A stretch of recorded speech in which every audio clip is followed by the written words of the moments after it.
وعلیکم ورحمۃ اللہ وبرکاتہ۔ دوستو، جیسا کہ آپ سبھی کو معلوم ہے کہ ذی الحجہ کا مہینہ شروع ہونے والا ہے۔ اسلامی مہینوں میں ذی الحجہ آخری اسلامی مہینہ ہے جو عن قریب شروع ہونے والا ہے۔ اس مہینے کی بڑی فضیلت ہے، خاص طور پر اس مہینے کا پہلا عشرہ یعنی شروع کے 10 دن کی بڑی برکتیں ہیں، لہٰذا خوب عبادت کے ذریعے اللہ تعالیٰ کو خوش کرنے کی ضرورت ہے۔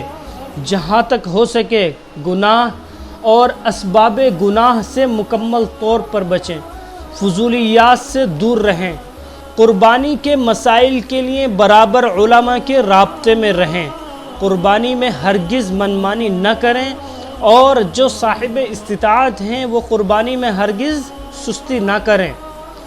یہ حضرت ابراہیم علیہ السلام کی سنت ہے، اس کو زندہ کرنے کی کوشش کریں، اور ان 10 ایام میں جتنا ہو سکے عبادت کا اہتمام کریں۔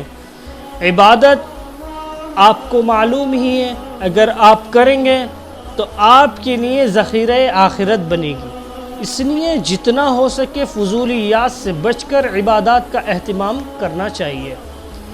اس مہینے کے 9 ذی الحجہ یعنی عرفہ کا دن جو ہے، اس دن اگر آپ روزہ رکھیں گے تو آپ کے 1 سال کے پچھلے اور 1 سال کے اگلے گناہ معاف کر دیے جائیں گے۔ صحیح مسلم حدیث شریف کتاب الصیام حدیث نمبر 1162۔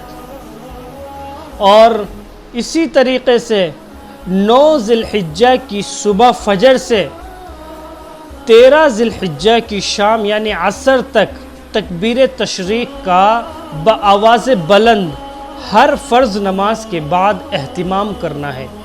ویسے بھی عام دنوں میں بھی تکبیر تشریق کا اہتمام کرنا ہے، لیکن خاص طور پر 9 ذی الحجہ کی صبح سے 13 ذی الحجہ کی عصر تک بآواز بلند فرض نماز کے بعد آپ کو تکبیر تشریق کا اہتمام کرنا ہے۔ پھر چلتے ہیں ہم کہ نماز، عید الاضحیٰ کی نماز اور عید الفطر کی نماز، کیونکہ سال میں 2 ہی مرتبہ ہیں، اس لیے بہت سارے لوگ اس کو بھول جاتے ہیں۔ اور تو میں آپ لوگوں کو عید الاضحیٰ کی نماز کی ترتیب بھی سکھا دیتا ہوں ساتھ ساتھ میں۔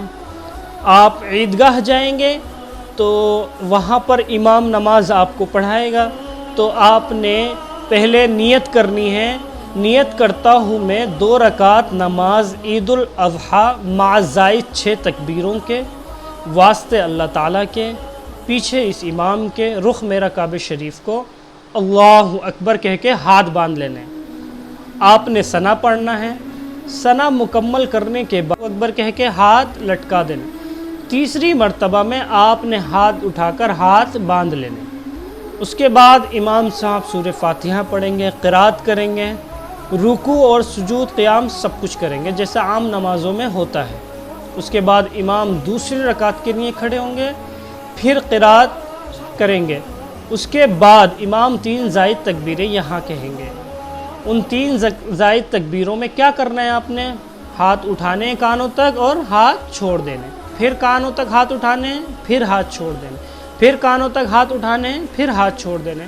چوتھی تکبیر میں بنا ہاتھ اٹھائے آپ نے رکوع میں چلے جانا ہے، اور باقی نماز آپ جس طریقے سے مکمل کرتے ہیں آپ نے اپنی نماز کو مکمل کر لینا۔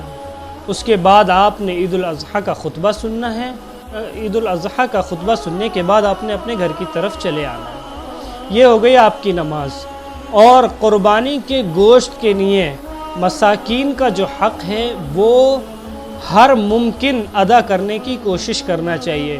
عام طور پر کیا ہوتا ہے کہ قربانی کا گوشت لوگ اپنے گھروں میں رکھ لیتے ہیں، تھوڑا بہت اپنے رشتہ داروں کو دیتے ہیں، اور جو غریب مساکین رہ جاتے ہیں بیچارے وہ ادھر ادھر بھٹکتے رہتے ہیں۔ اس لیے اس چیز کا بھی خاص خیال رکھنا ہے، اور گندگی ہرگز نہیں کرنا ہے۔ عام طور پر کیا ہوتا ہے کہ تھوڑا سا گوشت بچ گیا تو اس کو جو ہے دروازے کے سامنے ڈال دیا، راستوں میں ڈال دیا ہے۔